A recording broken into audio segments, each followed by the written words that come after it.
got to offer it. And this is how you've got to calculate your taxable income. Securities, all along you would have, especially businesses in securities trading would have valued each and every scrip, marked market, based on fair value. Now what they've done is they basically, you look at it as one entire bucket. What does this do? Possible, okay? Possible that you could end up offering to tax notional income. So if you do the number crunching, this could be one of the possibilities. I'm not saying this is what it will lead to, but it could be possible. The accounting standard on borrowing costs, again, there's a criteria of an asset which they say takes substantial period of time. Now they really haven't defined what you mean by substantial period of time, i.e. this talks about capitalization of borrowing costs as a part of your cost of asset. Now here again you need to see how does this tie with some of the principles and provisions under the Act. So one could interpret that 12 months or longer is probably could be read as substantial. Anything less than 12 months may not fit into this category. The last one, provisions, contingent asset and contingent liabilities. Again, there's a concept of reasonable certainty, which they have defined. Now, this is not, I wouldn't really say not in line, but this is something slightly different from what you have as a probable approach in the accounting standard. It also requires recognition of contingent asset when the inflow of economic benefit is reasonably certain vis-a-vis virtual certainty. Now, reasonably certain, again, they haven't really defined what it means. And the fundamental question is, are we then getting into a situation of wherein you recognize the economic benefit, you say that, okay, we are reasonably certain, offer it to tax, and what happens when you don't realize it? Yes, you could then take a view in terms of it should be allowed as a deduction, but there's no clarity here. This was a slide which I mentioned. No, sorry, this one. Yeah. So what are we dealing with? You're basically saying that I have, very quickly, the same slide. India Inc., you're dealing with ICDS, you're dealing with Ind AS, and you're dealing with IGAAP. And of course, you will also have, the way I look at it, from a transfer pricing standpoint, you will also have your own set of, because transfer pricing, remember, you will go back to your books, which is in AS. And the question is, from there, when I sit and calculate my income, which is, I come back to my ICDS, you just need to be very clear what is it that you're going to be offering to tax. So what next?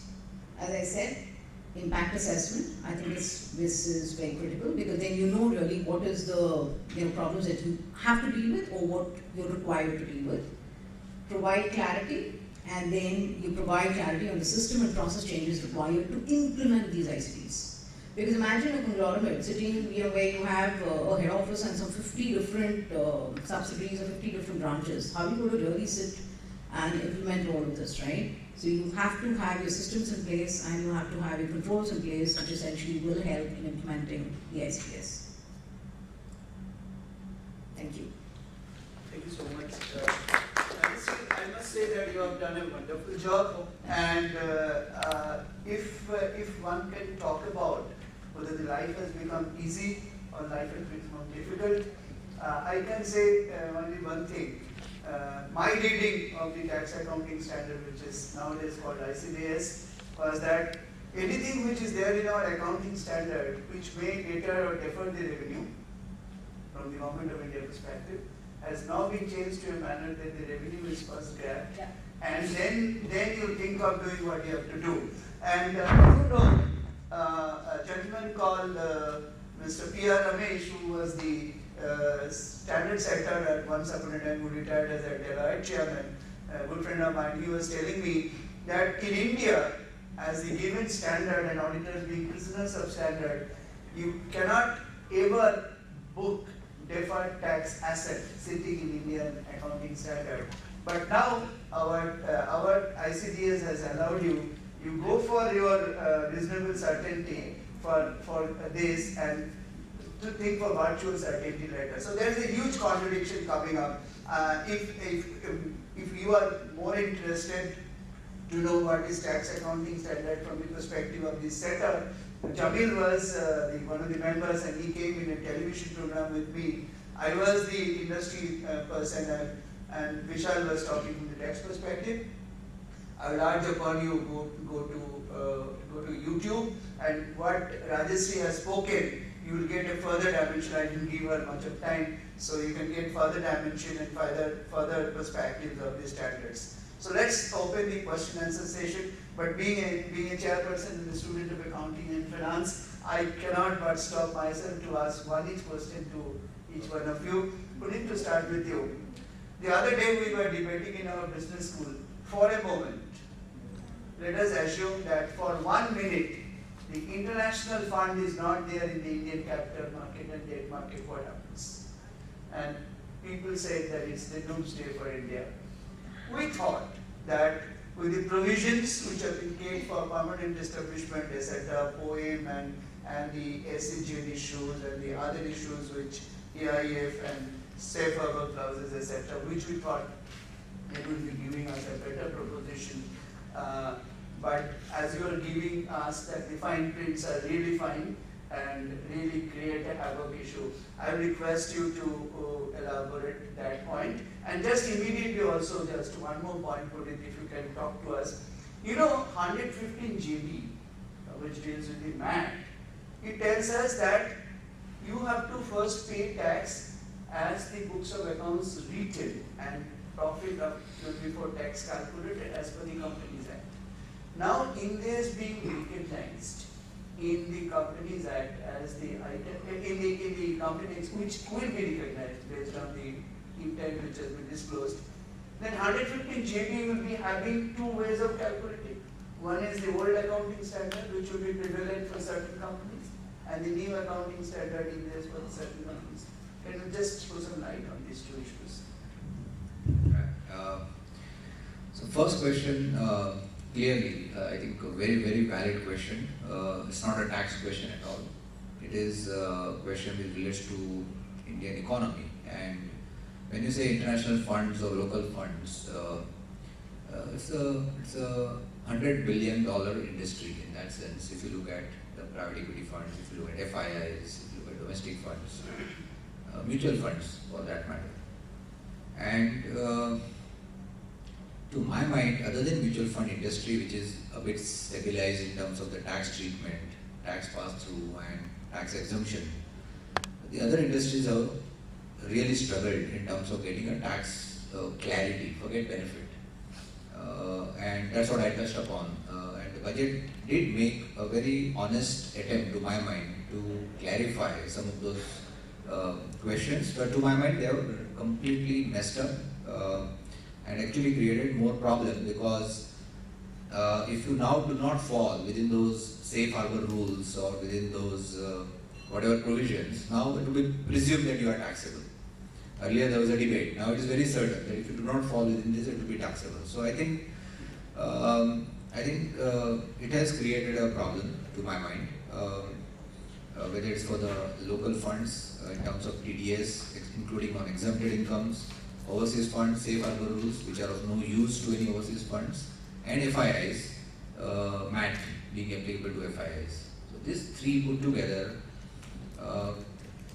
will have some impact. Perception will not change for India being a tax unfriendly jurisdiction, to my mind, even though the finance minister has said this is not tax haven.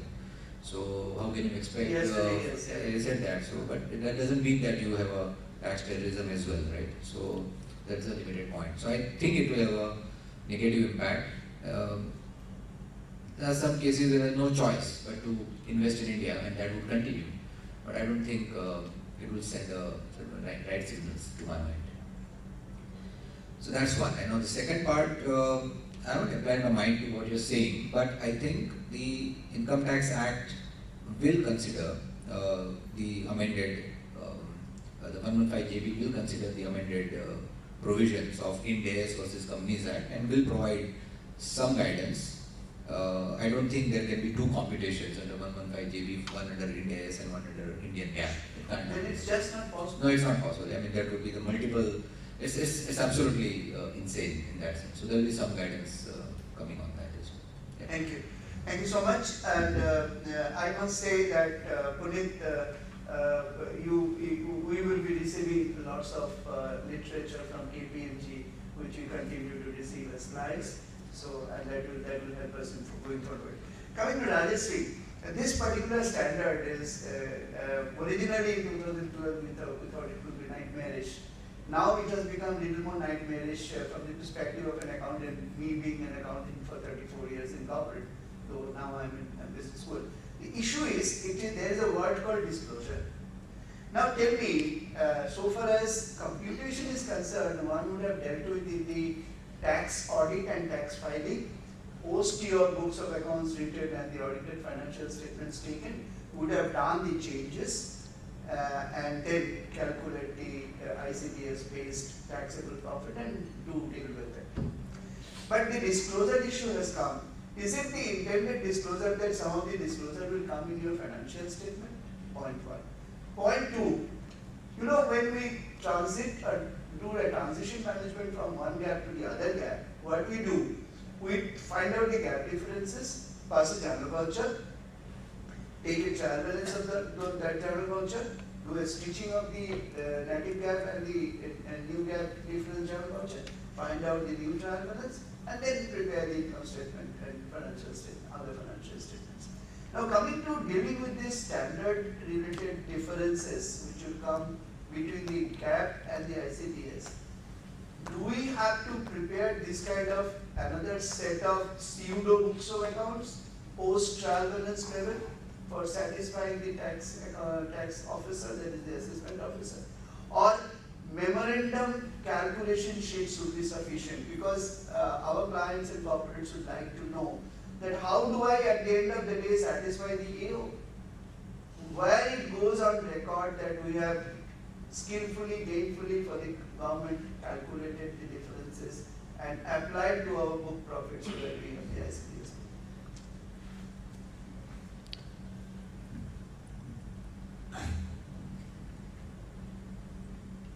To my mind, I think the way I would address the question that you've raised, because you've touched upon accounting, you've touched upon your computing.